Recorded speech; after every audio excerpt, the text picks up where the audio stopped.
BBC আন্তর্জাতিক নিউজে আপনাকে স্বাগতম। শুরুতেই সংবাদ শিরোনাম, এরপর বিস্তারিত।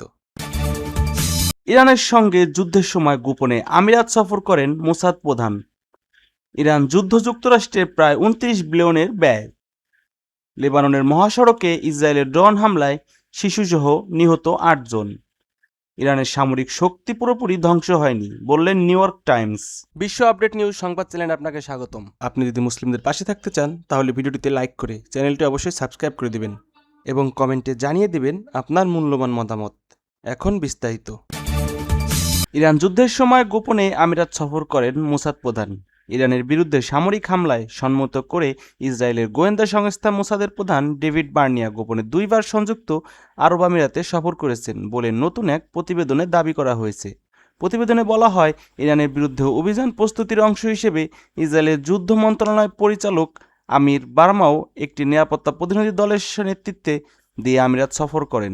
মার্কিন সংবাদ মাধ্যম দ্য ওয়াল স্ট্রিট জার্নাল আরব আমিরাত কর্মকর্তাদের বরাত দিয়ে জানিয়েছেন যে গত মার্চ ও এপ্রিলে অন্তত 2 বার আবুধাবি সফর করেন ডেভিড বার্নার। প্রতিবেদনে দাবি করা হয়, তেল আবিব ও আবুধাবির মধ্যে ইরান বিরোধী সামরিক অভিযান সমন্বয় করতে এসব সফর করা হয়েছে।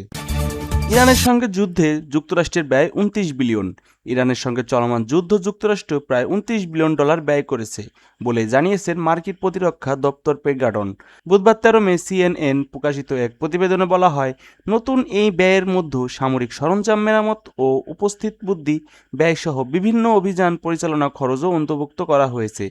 প্রতিবেদনে আরও বলা হয়, আগের 25 বিলিয়ন ডলার হিসেবে ছিল অসম্পূর্ণ। এতে মধ্যপ্রাচ্যে অবস্থিত মার্কিন সামরিক ঘাঁটিগুলোর ক্ষয়ক্ষতি মেরামতের ব্যয় ধরা হয়নি। এদিকে হার্ভার্ড কেন্দ্রি স্কুলের জননীতি বিশেষজ্ঞ লিডা ব্রিমেস বলেন, ইরানের সঙ্গে এ যুদ্ধ প্রায় শেষ পর্যন্ত $1 বিলিয়ন পৌঁছাতে পারে, যা বোঝা বহন করতে হবে যুক্তরাষ্ট্রের নাগরিকদের।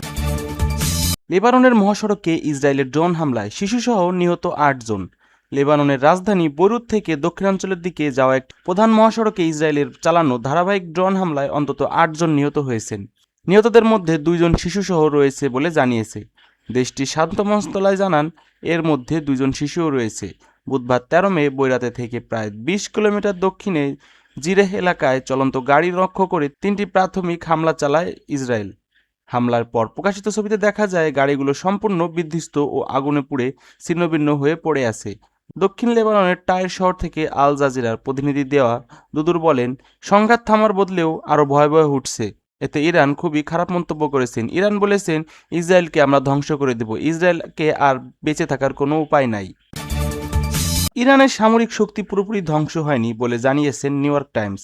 যুক্তরাষ্ট্রের হামলায় ইরানের সামরিক শক্তি পুরোপুরি ধ্বংস হয়নি বলে দাবি করেছেন মার্কিন গোয়েন্দা সংস্থাগুলো, বরং দেশটির এগুলো উল্লেখযোগ্য ক্ষেপণাস্ত্র সক্ষমতা ধরে রেখেছে বলে এক প্রতিবেদনে জানিয়েছে নিউ ইয়র্ক টাইমস। প্রতিবেদন অনুযায়ী আরও বলেছেন, মে মাসের শুরুতে প্রস্তুত করা গোপন গোয়েন্দা মূল্যায়ন দেখা গেছে যে হরমুজ প্রণালীর আশেপাশে থাকা ইরানের 33টি ক্ষেপণাস্ত্র ঘাঁটির মধ্যে 30টি আবার কার্যক্রম চালানোর সক্ষমতা ফিরে পেয়েছে। এতে আরও বলা হয়, সাম্প্রতিক যুক্তরাষ্ট্র ইসরায়েলে হামলার পরও ইরান যুদ্ধের আগেই প্রায় 70% ক্ষেপণাস্ত্র ও মোবাইল লঞ্চার এখনও ধরা রেখেছে।